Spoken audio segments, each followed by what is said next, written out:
नमस्ते।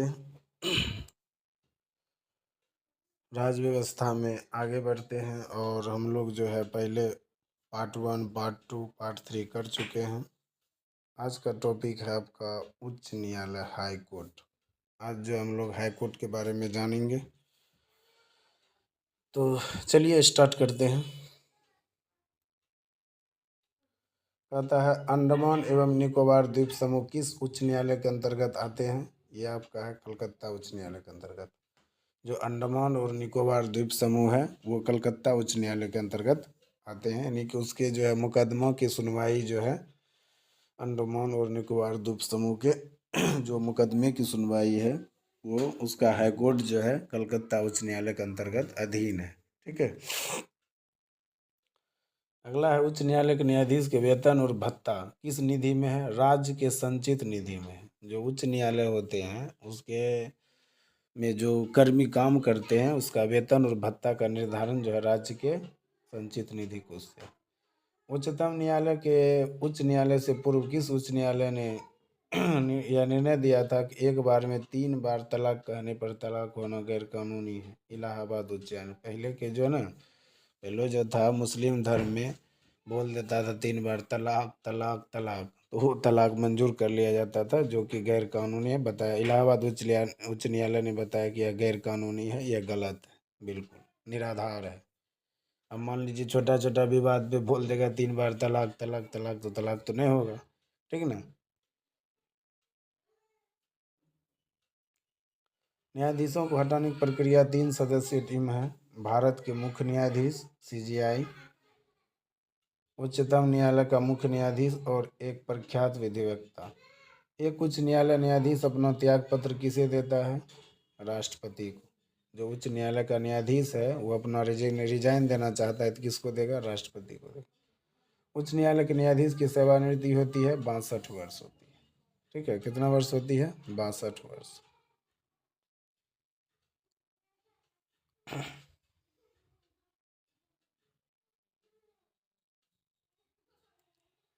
देखिए यहाँ जब सर्वोच्च न्यायालय किसी व्यक्ति अथवा संस्था को उसके दायित्व के निर्वहन हेतु रीट जारी करता है तो उसे वो क्या कहते हैं? तो उसको कहते हैं परमादेश। ठीक है ना, उसको कहते हैं परमादेश।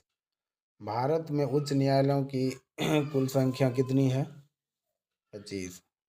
भारत में जो है उच्च न्यायालय की संख्या कितनी है? 25। और संपत्ति का अधिकार वर्तमान में वैधानिक यानी कि कानून की अधिकार में श्रेणी में दिया गया है।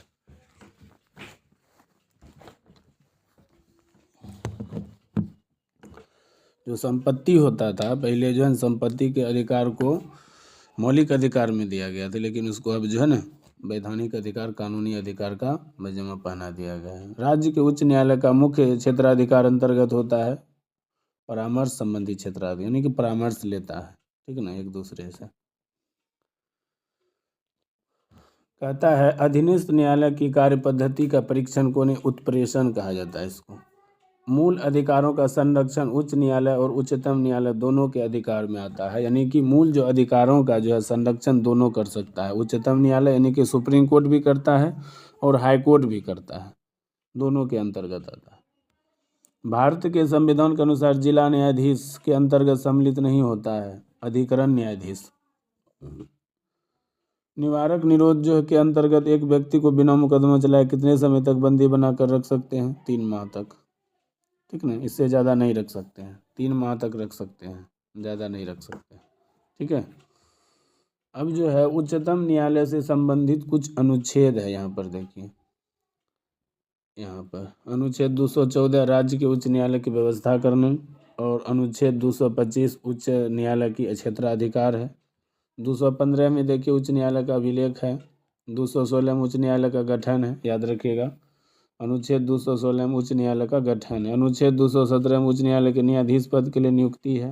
अनुच्छेद 218 उच्च न्यायालय में उच्चतम न्यायालय संबंधित कुछ प्रावधान है।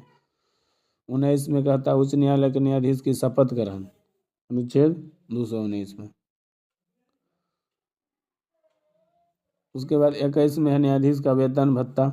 ठीक है ना, याद रखिएगा।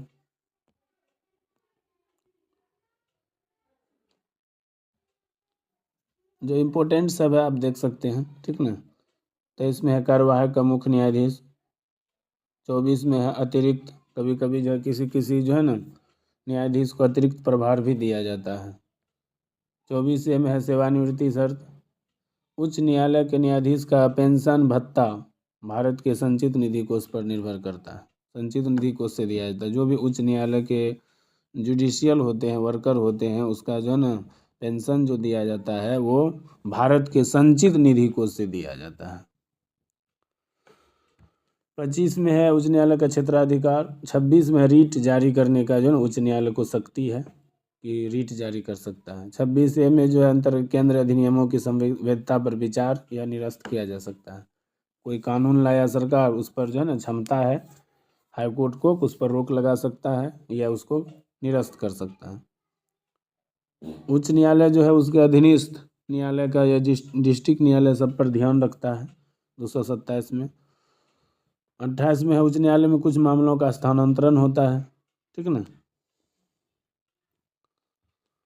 30 में है उच्च न्यायालय का क्षेत्राधिकार ही है। और 231 में 2 या अधिक राज्यों के लिए एक साझे उच्च न्यायालय, जैसे अभी आपको बताया अंडमान निकोबार द्वीप समूह के लिए कलकत्ता उच्च न्यायालय, ठीक है। चलिए आगे बढ़िए। उच्च न्यायालय पीठ एवं अवस्थित एवं क्षेत्राधिकार है, देखिए सबका दिया हुआ है। अभी जो बताया कलकत्ता में है, देखिए पश्चिम बंगाल अंडमान निकोबार द्वीप समूह, और मुख्य जो है खंडपीठ है कोलकाता पोर्ट ब्लेयर, ठीक ना। इसी तरह से पटना का देखिए बिहार पटना अगले है इसमें, इस तरह से सबका दिया हुआ है। इसमें कुछ विशेष नहीं है, हम आगे बढ़ते हैं, ठीक है। जहाँ विशेष होगा आपको बताएंगे। यहाँ पे देखिए विशेष है 6 उच्च न्यायालय इलाहाबाद, बम्बई, गुवाहाटी, मध्य प्रदेश, मद्रास और राजस्थान की अस्थाई खंडपीठ है। इसका जो है अस्थाई खंडपीठ है। केवल कर्नाटक उच्च न्यायालय मुख्य पीठ बेंगलुरु की सर्कल खंडपीठ है, धारवाड़ और गुलबर्ग, ठीक ना। विशेष में यहाँ भी देखिए 7 केंद्र शासित प्रदेश में विभिन्न राज्यों के उच्च न्यायालय के अंतर्गत आता है। इलाहाबाद उच्च न्यायालय का गठन हुआ था 1866 में, 1866 में हुआ था। इलाहाबाद उच्च न्यायालय का गठन 1866 में। न्यायालयों में कार्यवाही लंबित होने की दशा में लागू होता है प्रोहिबिशन, प्रतिषेध लागू होता है, ठीक ना। उसके बाद कहता है उच्च न्यायालय के अधीनस्थ शक्ति में सैन्य न्यायालय मिलिट्री कोर्ट शामिल नहीं है, मिलिट्री कोर्ट अलग होता है, ठीक ना। नागरिकों के मूल अधिकारों से जुड़े मामले उच्च न्यायालय के किन अधिकारी के अंतर्गत आता है? मूल अधिकारी के अंतर्गत आता है। न्यायालय की प्रथम महिला न्यायाधीश उच्च न्यायालय की यानी कि जो है उच्च न्यायालय की प्रथम महिला अन्ना चांडी था तथा प्रथम महिला मुख्य न्यायाधीश लीला सेठ थी। उच्च न्यायालय की प्रथम महिला न्यायाधीश जो था अन्ना चांडी थी तथा प्रथम महिला मुख्य न्यायाधीश जो थी वो लीला सेठ थी, याद रखिएगा। अब हम लोग जो है बात करेंगे केंद्र राज्य का संबंध, सेंट्रल स्टेट रिलेशन, दोनों के बीच में संबंध। कहता है भारत की जो है संघ शासन प्रणाली किस देश से है? कनाडा से है। किस सूची के विषय केंद्र राज्य दोनों कानून बना सकता है? याद रखिएगा समवर्ती सूची के अंतर्गत जो है केंद्र भी कानून बना सकता है और राज्य भी कानून बना सकता है, दोनों कानून बना सकता है समवर्ती सूची, ठीक ना। केंद्र राज्य संबंध किस अनुसूची में है? 7वीं अनुसूची में है। केंद्र राज्य संबंध अनुसूची है 7वीं। केंद्र राज्य संबंधों पर वर्ष 1971 में राज्य मन्नार समिति का गठन हुआ था तमिलनाडु, ठीक ना, 1971 में। क्षेत्र परिषदों का सृजन किस माध्यम से किया गया? संसदीय कानून द्वारा। अंतर्राज्यीय परिषद का उपबंध किस अनुच्छेद में है? 263 में, अनुच्छेद 263, याद रखिएगा अनुच्छेद 263 में। कहता अंतर जातीय परिषद का पदेन अध्यक्ष होता है प्रधानमंत्री होता है। कौन होता है? प्रधानमंत्री, ठीक है। संघ द्वारा कौन सा कर लगाया गया वह वसूला जा सकता है? संघ तथा राज्यों में बांटा जाता है। कृषि के आय के अतिरिक्त आयकर होता है। सरकारी आयोग का गठन कब हुआ था? मार्च 1983 में हुआ था। सरकारी आयोग मार्च 1983 में, याद रखिएगा। कहता है संविधान के किस अनुच्छेद में प्रावधान किया गया कि विधि के अधिकार के बिना न तो कोई कर लगाया जा सकता है न ही एकत्र के? अनुच्छेद 265 के अंतर्गत कहा गया है कि कानून बना के टैक्स लगाया सकते हैं, कोई भी कानून बनाइए पहले अथॉरिटी होना चाहिए, उसका एक अधिकार होना चाहिए। अब देखिए यहाँ पर दिया गया है संघ सूची कर, ठीक ना, संघ सूची में किए गए संशोधन पर उस अनुसार से है, ठीक ना। देखिए 6ठा संविधान संशोधन 1956 में हुआ था, 7वां 1956 में, 42वां 1976 में हुआ था। इसमें जो राज्य में केंद्र सशस्त्र बलों की नियुक्ति से है, ठीक ना। उसके बाद है 46वें में जो है 1982 में जो है ना माल के पारिश्रमिक से कर लगाया गया था, और 88 में 2003 में जो है इसका संबंध सर्विस टैक्स से जोड़ दिया गया था। रेडियो एवं दूरदर्शन के विज्ञापन में भी कर लगाता है कौन? राज्य सरकार लगाता है।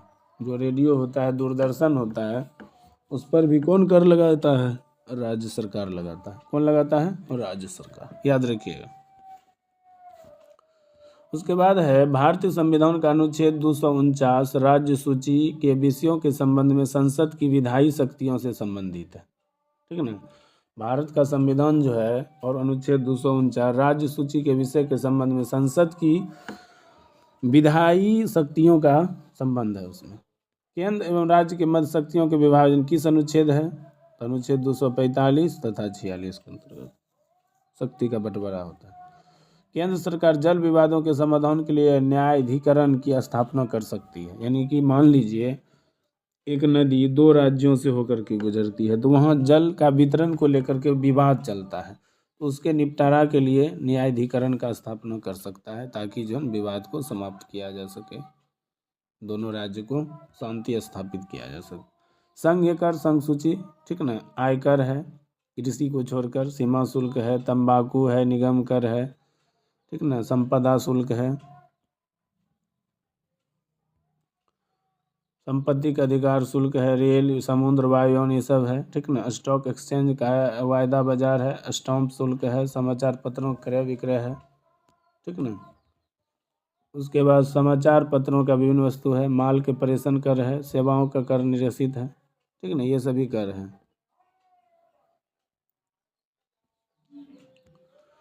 राज्य कर में देखिए भू राजस्व, कृषि भूमि का उत्तराधिकार, कृषि संपदा, भूमि, भवन, खनिज, शराब, अफीम, गांजा, मादक पदार्थ पर उत्पाद कर, स्थानीय उपयोग, विक्रय मूल्य, प्रवेश कर, ठीक ना।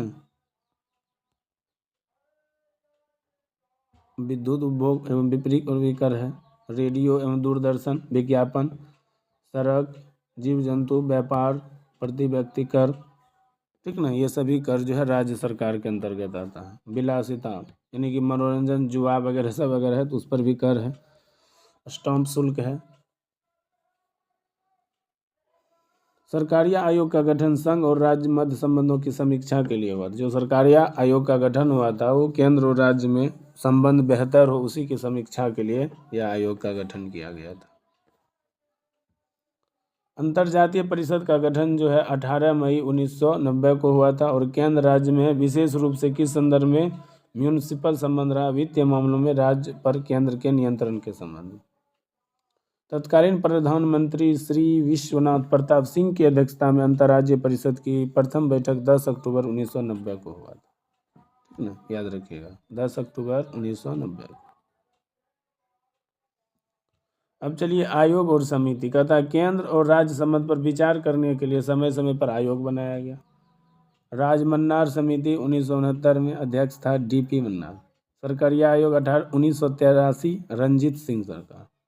प्रशासनिक सुधार आयोग 1966 मोरारजी देसाई अध्यक्ष था। शीतलवार समिति 1966 SC शीतलवार। पुंछी आयोग मदन मोहन पुंछी 2007। पुंछी आयोग 2007 में, याद रखिएगा।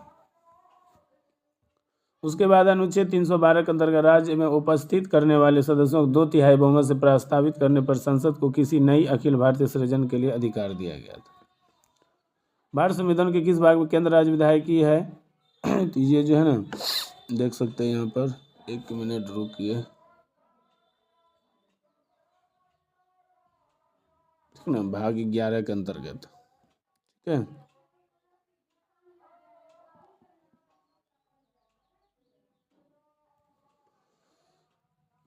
चलिए उसके बाद है जल संबंधी विवादों का न्याय निर्माण किस अनुच्छेद में? अनुच्छेद 26 के अंतर्गत है। ठीक है। प्रधानमंत्री जो की अनुपस्थिति में अंतर्राज्यीय परिषद के अध्यक्ष उसके द्वारा नियुक्त कैबिनेट स्तर के मंत्री जो है ना उस पर जो है फैसला ले सकता है।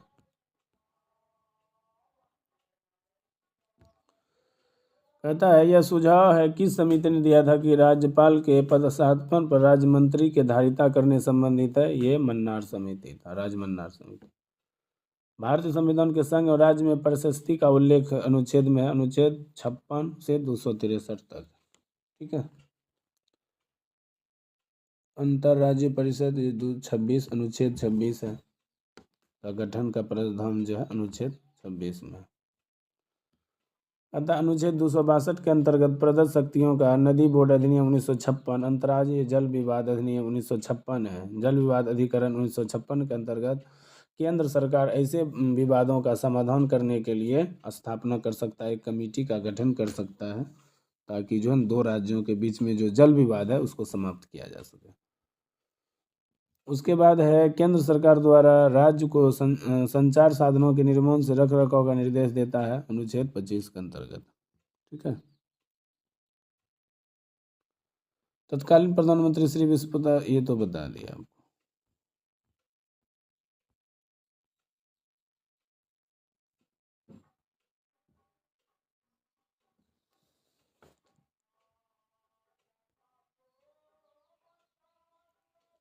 चलिए, संघ राज्य संबंध यहाँ दिया हुआ है, विधायी संबंध है, प्रशासनिक संबंध भी है और वित्तीय संबंध है, तीनों संबंध है इसमें। ठीक ना। और सबका अनुच्छेद और अनुच्छेद 45 में देखिए राज्य कानून विधायक। ठीक ना, देख लीजिएगा इसमें आप।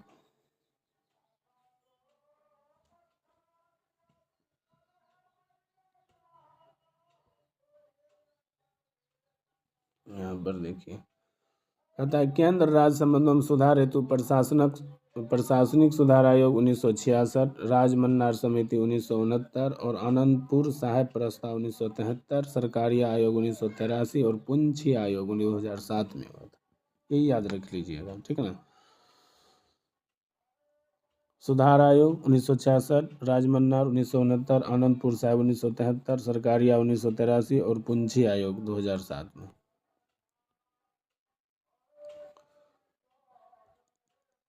अब चलिए हम लोग बात करते हैं आपात इमरजेंसी प्रोविजन क्या होता है। कहता है आपातकाल में किसी राज्य विधान की अवधि बढ़ाई जाती है, संसद के द्वारा बढ़ सकता है, दूसरा किसी के द्वारा नहीं बढ़ता है, संसद के द्वारा बढ़ेगा। ठीक है।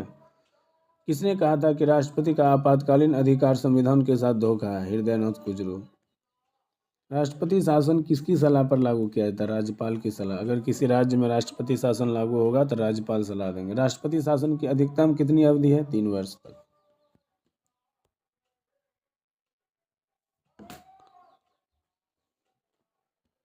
अब तक की गई आपात की घोषणा करता अभी तक अनुच्छेद 352 का प्रयोग 3 बार हुआ है। पहली बार 26 अक्टूबर 1962 को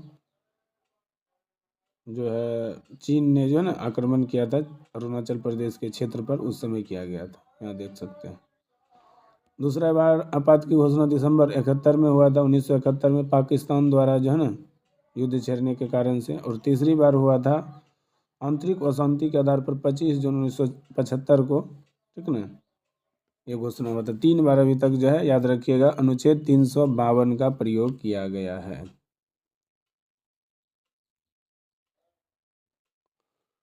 कहता है भारतीय संविधान के अनुच्छेद 352 के अनुसार राष्ट्रीय आपात की घोषणा युद्ध और बाह्य आक्रमण अथवा सशस्त्र विद्रोह के आधार पर किया जा सकता है।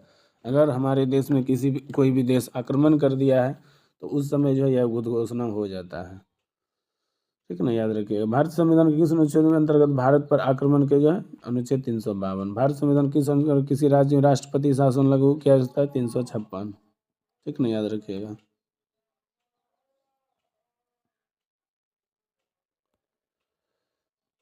कहता है भारत में वित्तीय आपातकाल का घोषणा अभी तक एक बार भी, यानी कि ईश्वर करे कभी आए न, भारत में अभी तक जो है आर्थिक संकट यानी कि फाइनेंशियल इमरजेंसी अभी तक नहीं लागू हुआ है। और हम तो यही आशा करेंगे कि भविष्य में भी ऐसा ना हो।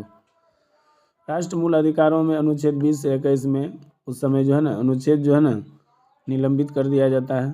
ठीक ना, संसद द्वारा आपातकाल की घोषणा का अनुमोदन जो है ना 1 माह के अंदर किया जाएगा। और भारत संविधान के 356 के अंतर्गत राष्ट्रपति शासन सर्वप्रथम किस राज्य में लगा था? तो ये पंजाब में लगा था। याद रखिएगा, कहाँ पे? पंजाब में पहली बार इसका प्रयोग किया गया।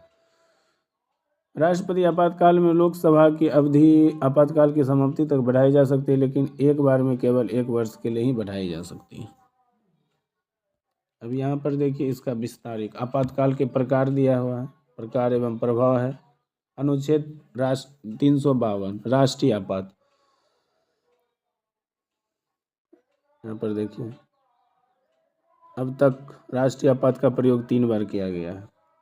अनुच्छेद 356 राज्य आपात, इसमें जो है राष्ट्रपति जो है ना राज्यपाल को जो है ना शासन देता है शक्तियों का विभाजन करके, और उस समय जो है भारत की शासन प्रणाली एकात्मक ग्रहण कर लेती है। अब तक राष्ट्रपति शासन का प्रयोग 120 से अधिक बार लगाया जा चुका है। अनुच्छेद 360 वित्तीय आपात है। अभी तक भारत में वित्तीय आपात नहीं लगा है, एक बार भी नहीं लगा है। ठीक है, याद रखिएगा।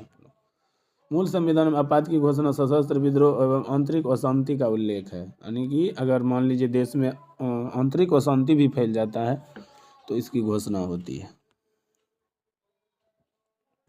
जैसे फिलहाल में आप देखें नेपाल में, बांग्लादेश में, इस सब घटनाएं हुआ। अब चलिए हम लोग वित्त आयोग के बारे में जानते हैं। कहता है वित्त आयोग की संरचना है, देख लीजिए। सदस्य, उच्च न्यायालय, सरकार के वित्त विभाग, प्रशासनिक विभाग और आर्थिक मामलों के विभाग। और इसमें जो बनाया जाता है वैसे व्यक्ति को जिसको कि कार्य करने का अनुभव होता है, अनुभव के आधार पर। वित्त आयोग द्वारा की गई सिफारिशों को संसद के समक्ष कौन प्रस्तुत करता है? भारत के राष्ट्रपति। वित्त आयोग का गठन किस अनुच्छेद में है? 280 में। और वित्त आयोग का कार्यकाल कितना होता है? 5 वर्ष का। इतना तो आपको याद रखना होगा। वित्त आयोग का गठन 280, कार्यकाल 5 वर्ष। और देखिए पहला 1991 में केसी नियोगी था। पहला ज़्यादा इम्पोर्टेंट है, याद रखिएगा। कहता है भारत में प्रथम वित्त आयोग का गठन वर्ष 1951 में किया गया था और इसके अध्यक्ष केसी नियोगी थे। बोले ना, ये पहला जो है आपके लिए इम्पोर्टेंट है, याद रखिएगा। ठीक है। कहता है भारत में केंद्र राज्य मध्य वित्त आयोग के कारण से वित्त आयोग का मुख्य कार्य केंद्र करों के भाग तथा राज्यों के करों दोनों को जो है ना चेक किया जाता है। केंद्र राज्य एवं मध्य वित्त विवादों का समाधान वित्त आयोग करता है। ये आपको कितना टैक्स मिलेगा, बिहार का कितना हुआ, बंगाल का कितना हुआ, दिल्ली का कितना हुआ, ये सभी चीज़ें। कहता है समान रूप से भारत में प्रति 5 वर्ष बाद वित्त आयोग की नियुक्ति एवं केंद्र 5 वर्ष के बाद जो है उसको बदल दिया जाता है, दूसरे व्यक्ति को दिया जाता है। भारत का जो है संचित निधि कोष, ठीक ना, वित्त आयोग पर डिपेंड करता है। देखते हैं ना कभी कभी जब केंद्र सरकार किसी भी राज्य का रुपया रोक के रखता है तो वह राज्य सरकार विरोध करने लगता है कि मेरा जो है रुपया रोक करके रखा है। ठीक ना।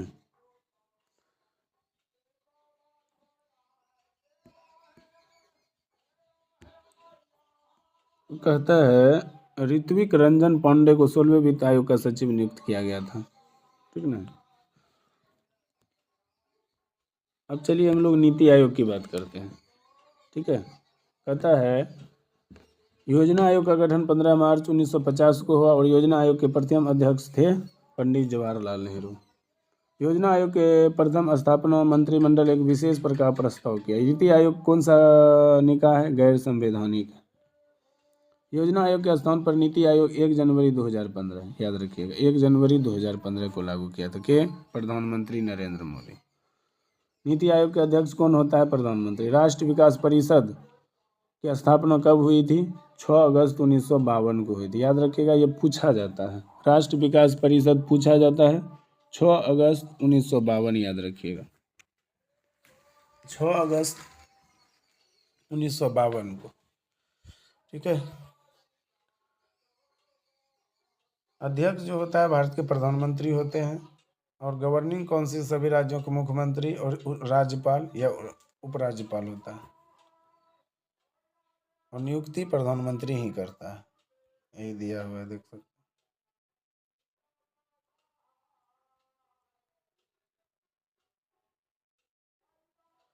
तथा राष्ट्रीय विकास परिषद की अध्यक्षता कौन करता है? भारत के प्रधानमंत्री। नीति आयोग के उपाध्यक्ष को भारत सरकार के वरीयता में कौन देता है? भारत सरकार के कैबिनेट मंत्री। नीति आयोग राज्य सरकार के मध्य समन्वय, राष्ट्रीय विकास परिषद यानी कि दोनों के बीच समन्वय स्थापित करके रखता है। हम देखिए परिवर्तन जो हुआ है, भारतीय जो है ना परिवर्तन संस्था निर्माण जो है 1 जनवरी 2015, पूर्ववर्ती इसका नाम था योजना आयोग। अधिकार क्षेत्र भारत सरकार का है, मुख्यालय नई दिल्ली है, अध्यक्ष प्रधानमंत्री होते हैं, उपाध्यक्ष थे डॉक्टर सुमन के बेरी, ठीक है ना, उस समय की बात है। अब तो ये सब चेंज हो गए होंगे।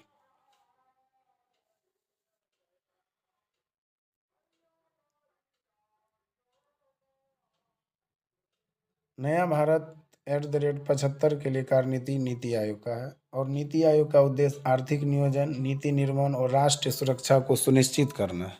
राष्ट्रीय सुरक्षा भी इसमें ध्यान दिया गया, राष्ट्रीय सुरक्षा को भी। अब हम लोग बात करेंगे निर्वाचन आयोग का, ठीक है। निर्वाचन आयोग अतः राजनीतिक दल को राष्ट्रीय क्षेत्रीय दल की मान्यता कौन देता है? चुनाव आयोग, दूसरा कोई नहीं दे सकता। भारत के मुख्य निर्वाचन आयुक्त की जो है ना, जो मुख्य निर्वाचन आयुक्त होते हैं उसकी अवधि क्या है? 6 साल या 65 वर्ष, जो पहले पूरा हो जाएगा। यानी कि या तो 6 वर्ष पूरा हो जाए या तो उसका उम्र 65 वर्ष हो जाए। भारत के मुख्य चुनाव आयुक्त की किसके द्वारा नियुक्त किया जाता है? भारत के राष्ट्रपति के द्वारा नियुक्त किया जाता है, याद रखिएगा, भारत के राष्ट्रपति के द्वारा। संविधान किस अनुच्छेद के अंतर्गत भारत के निर्वाचन आयोग का प्रावधान है? 324 के अंतर्गत, देख सकते हैं। चुनाव कार्य करना 25 में है, धर्म नस्ल ये सब के आधार पर भेदभाव नहीं होना चाहिए।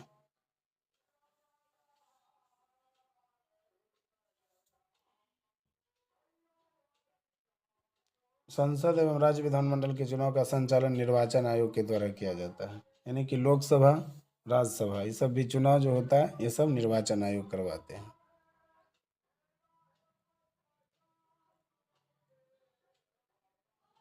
आंतरिक दलों को लोकतंत्र का उपयोग कहाँ होता है? दल के आंतरिक चुनाव हेतु, ठीक है ना। कहता है मुख्य चुनाव आयुक्त को किस प्रकार उसके पद से हटाया जाता है? संसद के दोनों सदनों में 2/3 बहुमत प्रमाणित करना चाहिए कदाचार के आधार पर। राष्ट्रपति का चुनाव किसके द्वारा संचालित होता है? भारत के निर्वाचन आयोग, यानी कि राष्ट्रपति का भी चुनाव जो करवाता है, मतदान जो वोटिंग जो होता है वो भी भारत के निर्वाचन आयोग करवाता है। कौन करवाता है? भारत के निर्वाचन आयोग करवाता है।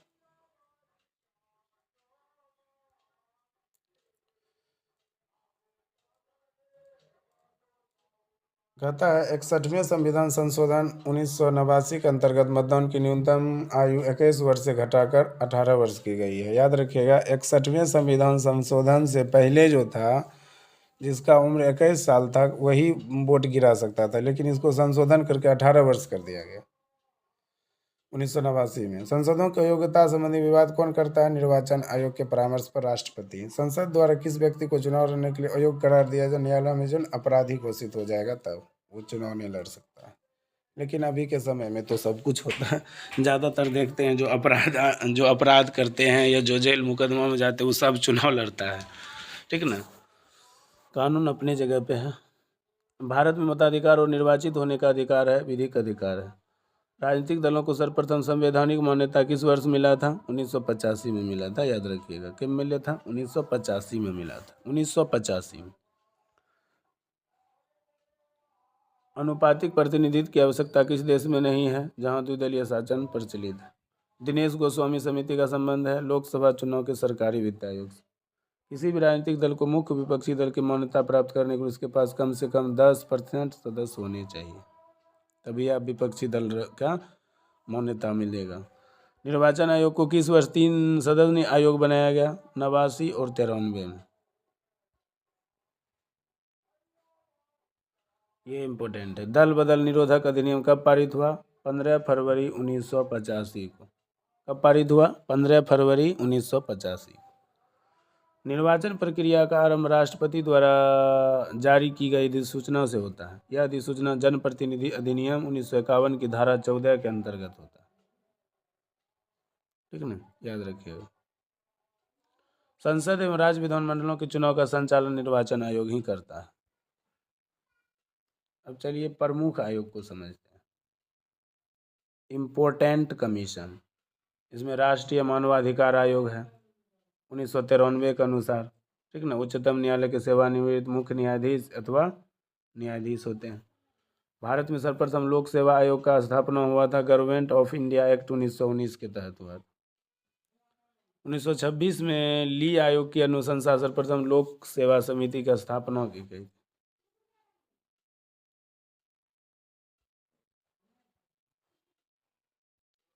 राज्य लोक सेवा आयोग की सदस्यों की नियुक्ति कौन करता है? जैसे राज्यपाल करते हैं, जैसे हम लोग का है ना राज्य में बीपीएससी बिहार लोक सेवा आयोग, तो इसमें जो है जो भी नियुक्ति करेगा राज्यपाल के आदेश के अनुसार होगा।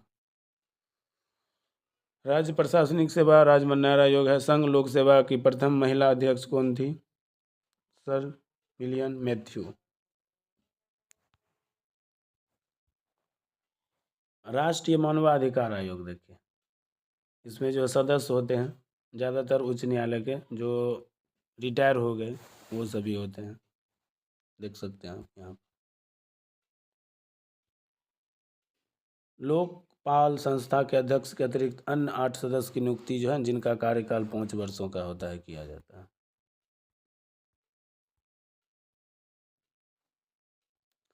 भारत के प्रथम लोकपाल देखिए 23 मार्च 2019 को राष्ट्रपति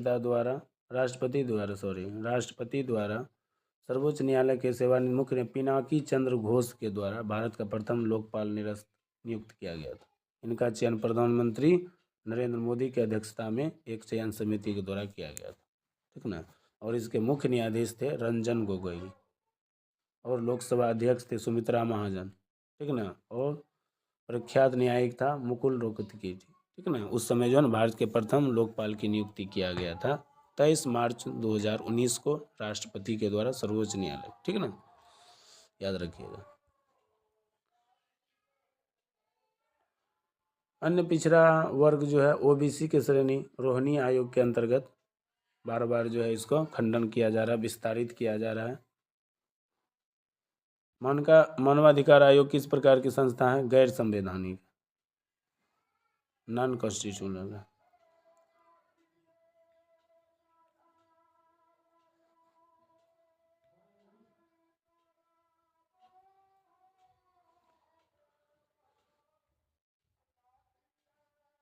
राजनीतिज्ञ और अपराधियों के मेल जोल संबंधी की करने वाली है, यह है बोहरा समिति। और भारत में लोकपाल एवं लोकायुक्त की स्थापना का जो है प्रशासनिक सुधार। संसद में प्रथम लोकपाल विधेयक किस वर्ष हुआ था? 1968 में हुआ था। संचित निधि को समेकित निधि के नाम से भी जाना जाता है, याद रखिएगा। किसी राज्य का लोकायुक्त अपना प्रतिवेदन देता है, राज्यपाल को देगा। राज्य मानवाधिकार आयोग के अध्यक्ष कौन होता है? उच्च न्यायालय का सेवानिवृत्त मुख्य न्यायाधीश। उत्तर प्रदेश लोक सेवा आयोग के व्यय किस निधि में है? राज्य में है, राज्य संवैधानिक होता है।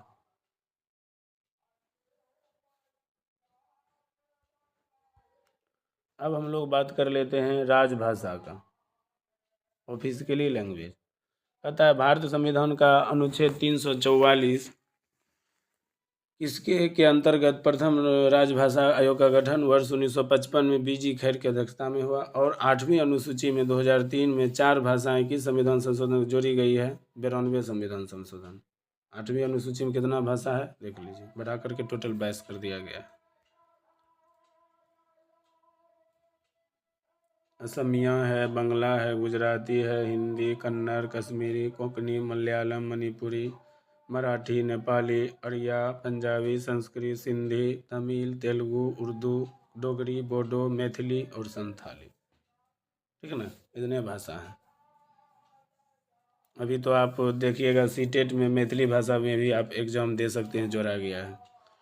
संविधान के किस अनुच्छेद में प्रत्येक राज्य में भाषाई अल्पसंख्यक वर्ग के बच्चों को उनकी मातृभाषा में प्राथमिक स्तर पर शिक्षा उपलब्ध कराने अनुच्छेद 350 और क के अंतर्गत ये नियम है कि कोई भी राज्य सरकार जो है उसके जो अंगिका भाषा जो वहाँ बोला जाता है उसके क्षेत्र में उसी भाषा में शिक्षा व्यवस्था को दिया जाए, मातृभाषा में ही दिया जाए ताकि बच्चा जल्दी सीख सके। मैथिली भाषा को 8वीं अनुसूची के अंतर्गत 2003 में शामिल किया गया था। मैथिली भाषा को किम्हर आबू, किम्हर जाइ छियै, बैसू, बाजू, मैथिली भाषा के अंतर्गत 71वें संविधान संशोधन द्वारा 1992 में संविधान की 8वीं अनुसूची में नेपाली, कोंकणी और मणिपुरी को भी जोड़ी गई थी। उत्तराखंड की द्वितीय राजभाषा संस्कृत है। राष्ट्रीय संस्कृत विद्यापीठ कहाँ है? तिरुपति, आंध्र प्रदेश में है। तिरुपति, आंध्र प्रदेश में। कहाँ है? तिरुपति, आंध्र प्रदेश में है। देख सकते हैं। अब तक जो है 6 भाषाओं को शास्त्र भाषा का दर्जा प्राप्त हुआ है। तमिल को 2004 में, संस्कृत को 2005 में, तेलुगु को 8 में, कन्नड़ को 2008 में, मलयालम को 2013 में और ओडिया को 2014 में। बोडो, डोगरी और मैथिली और संथाली 4 राजभाषाओं को 92वें संविधान संशोधन 2003 में जोड़ा गया है। याद रखिएगा, 92वें संविधान संशोधन 2003 में जोड़ा गया, 2003 में।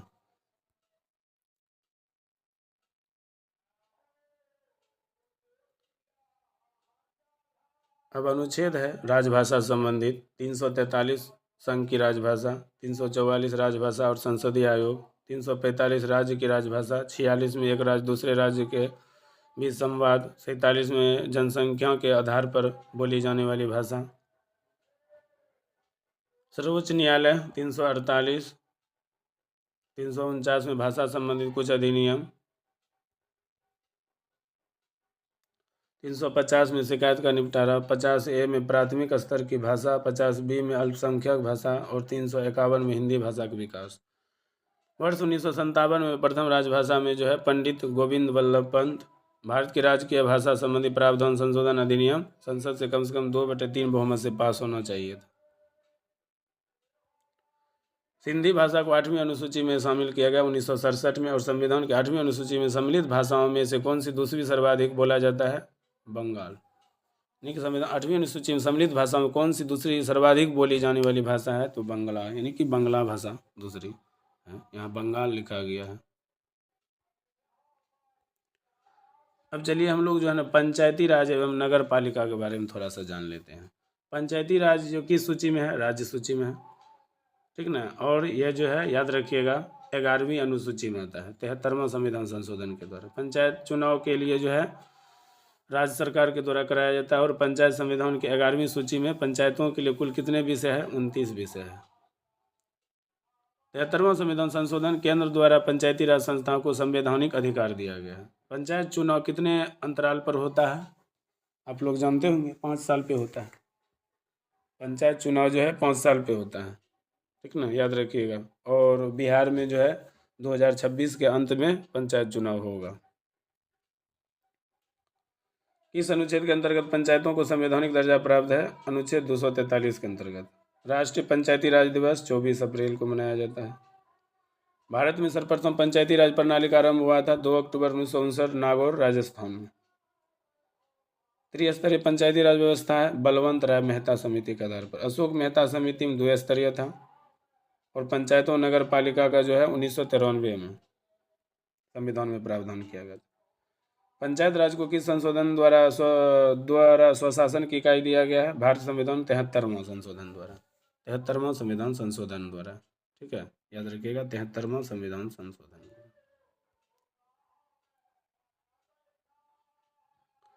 बलवंत राय मेहता समिति 1957, अशोक मेहता समिति 77, जीवी मालगोरकर समिति 1985, LM सिंघवी समिति 86, संथानम समिति 62 और सादिक अली समिति 1964।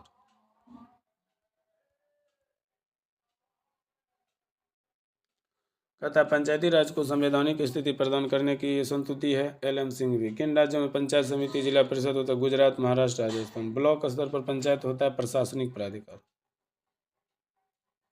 और इसको पंचायती राज को 3 भागों में बांट दिया। ग्राम स्तर पर ग्राम पंचायत, प्रखंड स्तर पर पंचायत समिति और जिला स्तर पर जिला परिषद, ठीक है।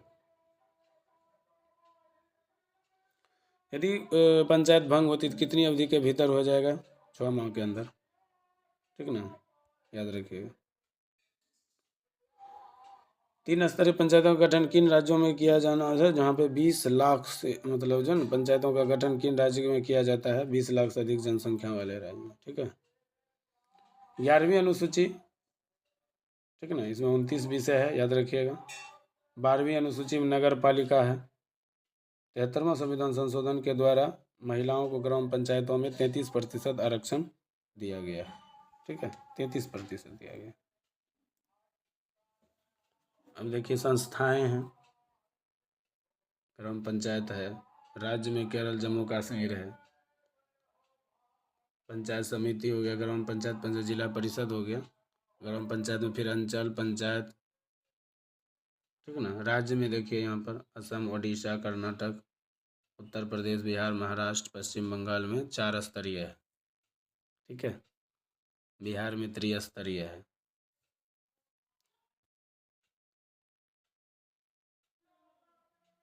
गुजरात की त्रिस्तरीय पंचायत संस्थाएं ग्राम पंचायत, तालुका समिति और जिला परिषद। मेघालय, मिजोरम, नागालैंड में पंचायतों का गठन नहीं किया गया। इन राज्यों की एक स्तरीय व्यवस्था है।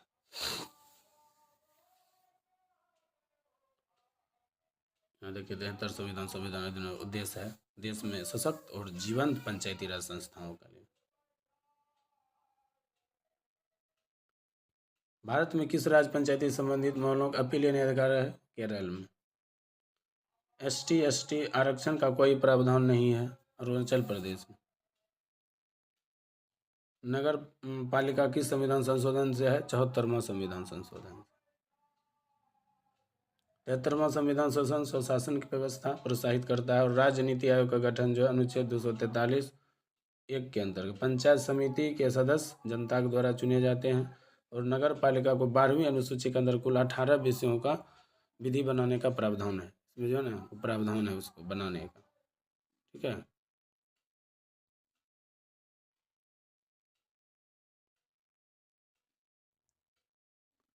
महात्मा गांधी द्वारा राष्ट्रीय ग्रामीण गारंटी रोजगार योजना के अंतर्गत जो है ग्राम पंचायतों का गठन करने का अधिकार है। और भारत के किस राज्य में पंचायतों में अल्पसंख्यक के लिए आरक्षण है? आंध्र प्रदेश है, ठीक है ना। तो ये था NCERT का सार संग्रह, ठीक है। अगर आप लोग को अच्छा लगे तो वीडियो को शेयर कीजिएगा और चैनल को सब्सक्राइब कीजिएगा। थैंक यू, जय हिंद।